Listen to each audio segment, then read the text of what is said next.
ඔයාට ඩේට්ස් ගොඩාක් දාගන්න ඕන නම් ඔයා සාමාන්‍යයෙන් කරන්නේ මෙහෙම ඩේට් එකක් දාගෙන ඕක පල්ලෙහාට මෙන්න මෙහෙම ඇදගෙන යනවා. දැන් අවුරුදු 3කට ඩේට්ස් දාන්න ඕන නම් ඔයා අවුරුදු එකහමාරක් හරි මේක මෙන්න මෙහෙම ඇදගෙනම යන්න වෙනවා. ඉතින් ඔය වැඩේ කරන්න එපා. ඊට වඩා ලේසි ක්‍රමයක් තියෙනවා.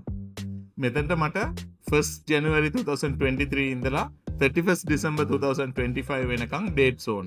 මට පුළුවන් මෙතන equal එකක් දාලා sequence කියන ෆන්ක්ෂන් එක දාගන්න. කලින් අපි rows දෙන්න ඕනේ. කියන්නේ අපිට dates කීයක්ද ඕන කියලා. මෙතන අවුරුදු 3ක් තියෙන හින්දා ඒ කියන්නේ දවස් 365කින් 3ක් 1096.